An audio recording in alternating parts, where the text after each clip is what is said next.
Good afternoon, everyone. Welcome, welcome. Afternoon. See, we have a couple of familiar faces here early. It's good to see you all again. It means we're doing a good job, Oh, Ed. hello, welcome. Just give it a couple minutes, give people some time to join.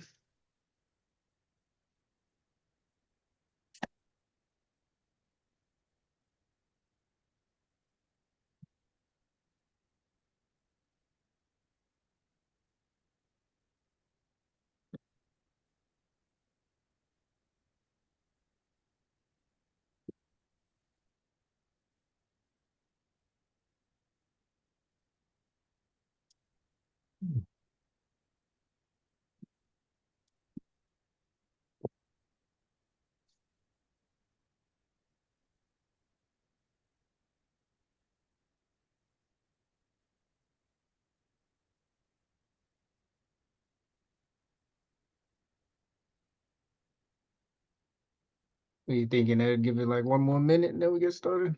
Yeah, let's do one more minute Okay. in case people are running home from the park, from being I in the park this know, afternoon. So, I know. I want to thank you all for yes, me as well. joining us on such a beautiful day.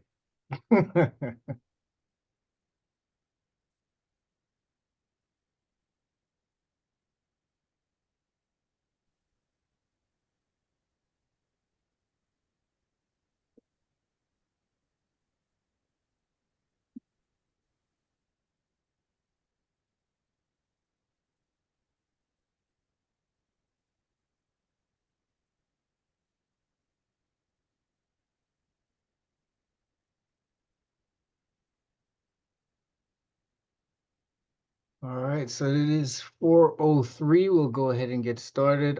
First of all, I want to thank you all for joining us on this beautiful day.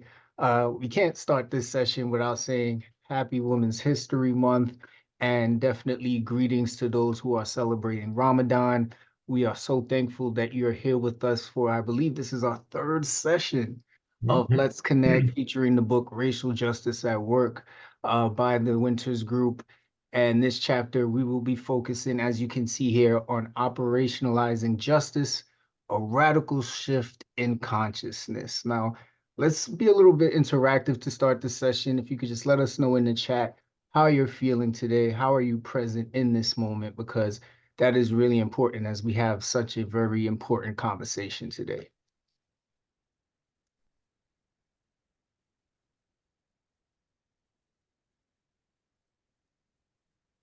One word or one phrase. Yeah, one word, one phrase. Feel free to come off mute if you want to. I've been anticipating the meeting for a while, so I'm happy to be here. Excellent, excellent. All right. So we always like to level set and begin every conversation with these key frames to keep in mind. Listen actively, respect others while they are talking. Make sure we speak from your own experience instead of generalizing. Use the term I instead of they, we, and you. Participate to the fullest of your ability. Community growth depends on the inclusion of every individual voice, and let's maintain confidentiality. All stories shared in this space stay in this space unless explicit permission is given by the person sharing the story that it can be shared in another setting. Now, you may have joined us today and see that we are recording. Just an FYI, before we get to the question section where we are going to ask everyone to share their thoughts, we will stop the recording. So just want everyone to know that's how we're going to be operating today.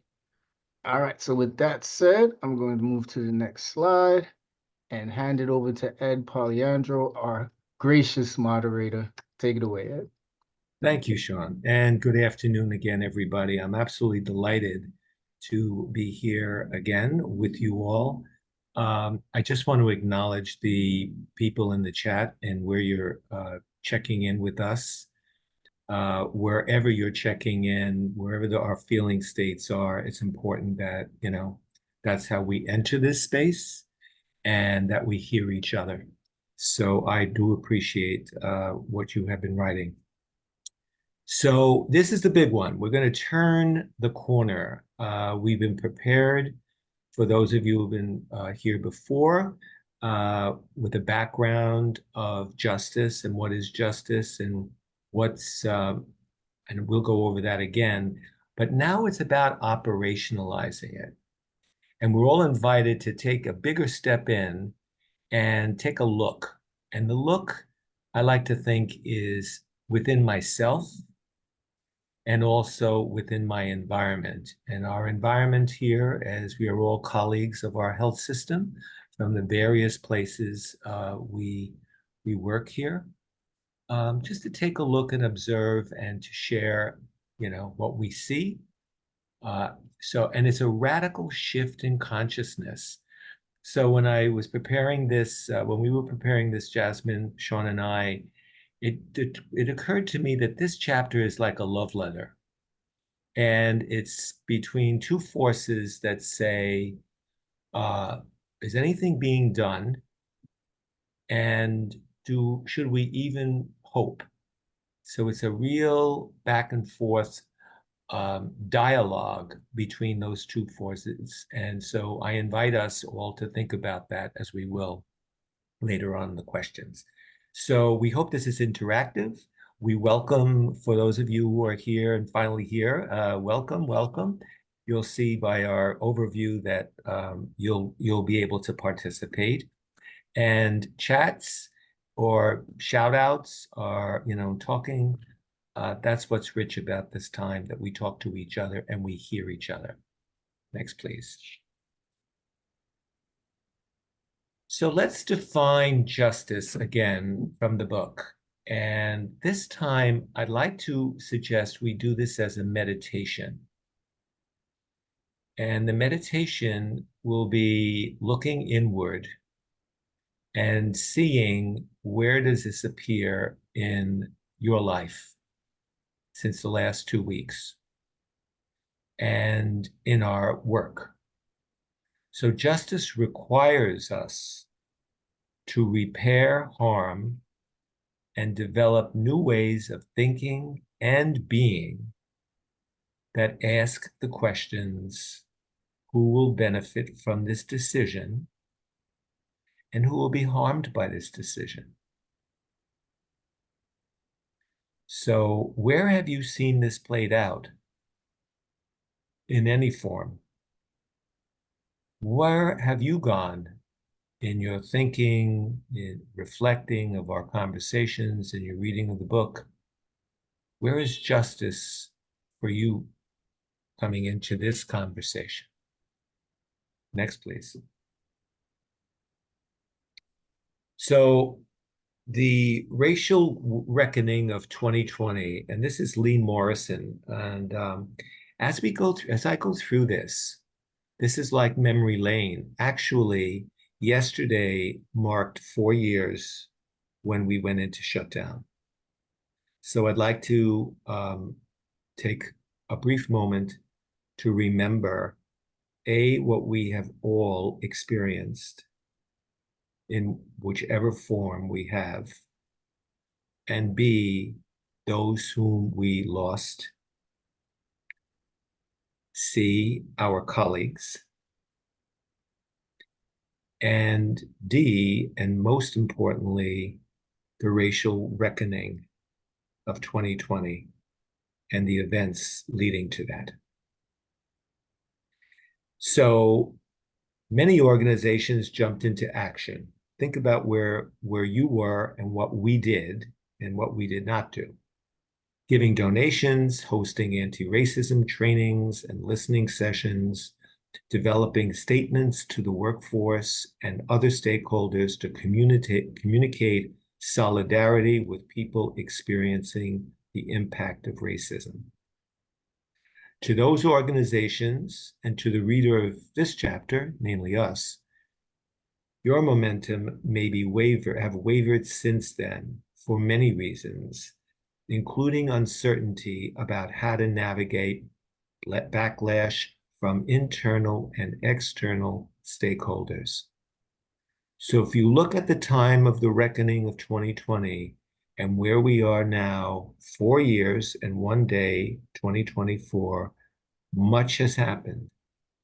And the environment and the energies have changed, and backlash is here. And then she adds, however, you are far from alone, and welcome back. Your commitment is crucial. Next, please.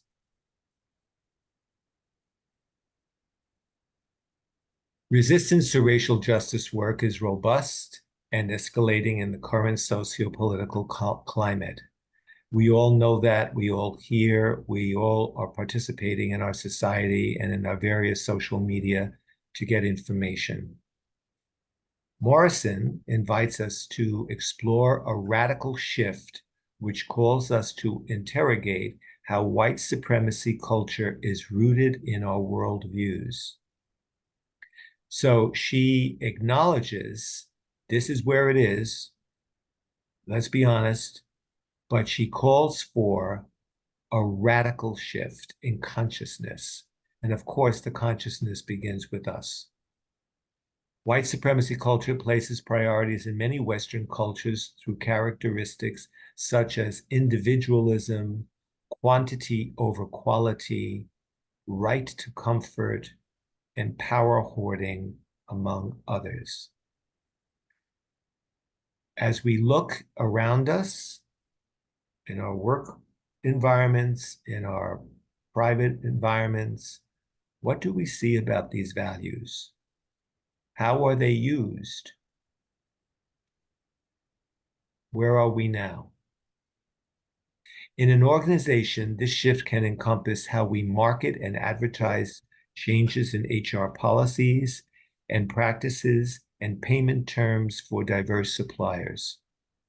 So this is the shift. So for those of you who are thinking about, as an organization, how does Mount Sinai market and advertise things?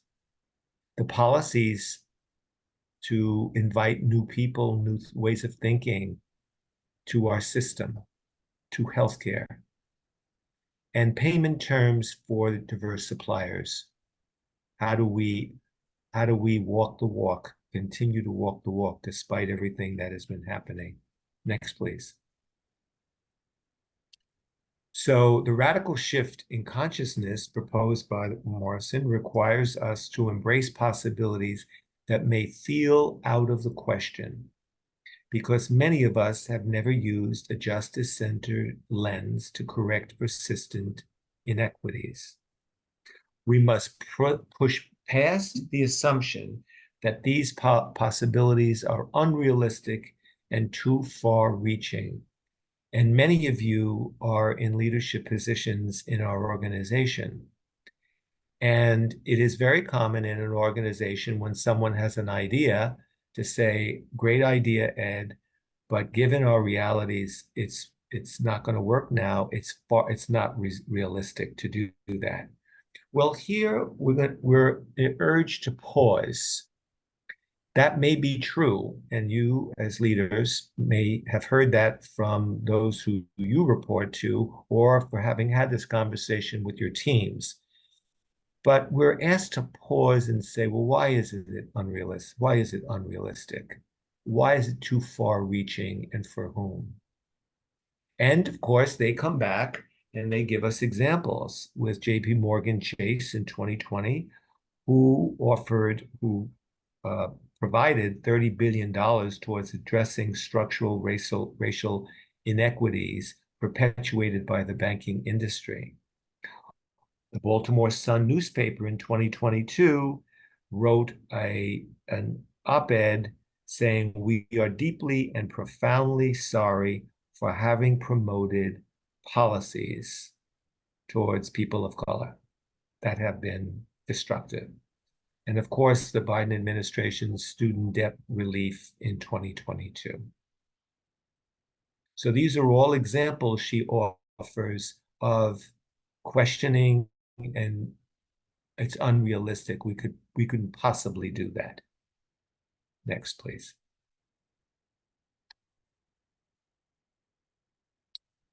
So stakeholders expect change. Now, in the middle of all of this backlash, we have this other force of advocates for racial justice, like ourselves, are increasingly demanding that organizations make changes. And those organizations who fail to retain and support historically marginalized employee groups develop or maintain reputations as hostile work environments. Think about that for the bottom dollar, for the bottom line. If an organization is seen as a hostile work environment, that's going to hurt the bottom line. And also for the moral reasons of wanting to pay attention to that.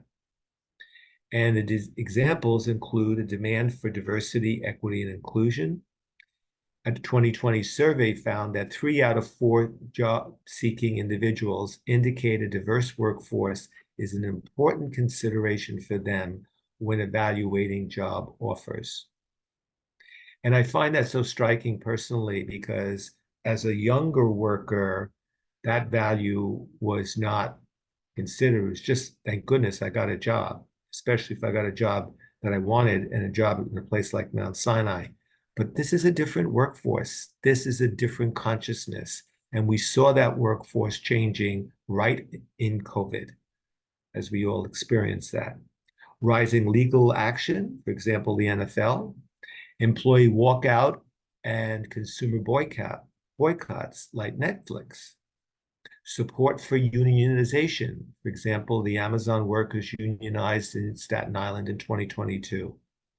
And a call for workplace transparency, especially among millennials.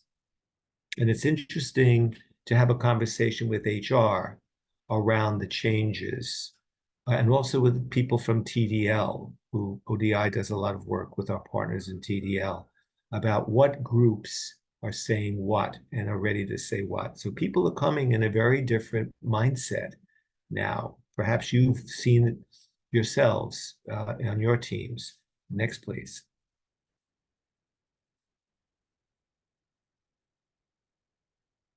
So the backlash to anti-racism work is intended to create noise, distraction, and division. And we cannot allow this noise to distract us from the work at hand or drown out the moral and historical truths. I want to suggest that this is an incredibly powerful statement made in this chapter. And I was thinking about it. About a year ago, I had to get an MRI. And that's not most people's favorite thing to do, but it's not the worst thing.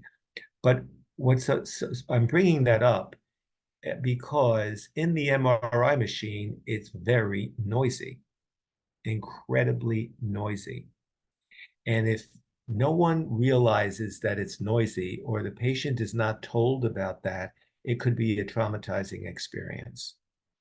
And I'm using that example to apply it to this, that how our vision would change, perhaps, and our sense of groundedness and being together with each other, despite the noise and distraction and divisiveness that we are experiencing in our world, but especially our country as we move towards our national election.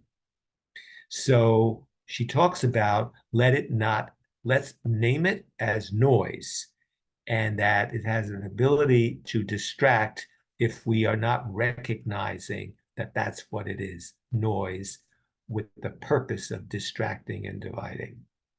We must affirm at this time, especially, that everyone can benefit from the changes that supports equity and justice. And that's a larger lens, understanding that the shift of consciousness is not one group against another group. Yes, there are groups that are in power, and we need to have that conversation. True, but there's a lot of interchange as seen by us who showed up here today. And how do we work towards that it's for everybody? And our work is to urge leaders to address events promptly and avoid burdening those traumatically impacted by racism with teaching their colleagues about their experience. Next, please. So I'm going to go over the questions now. And again, I'm going to invite us all to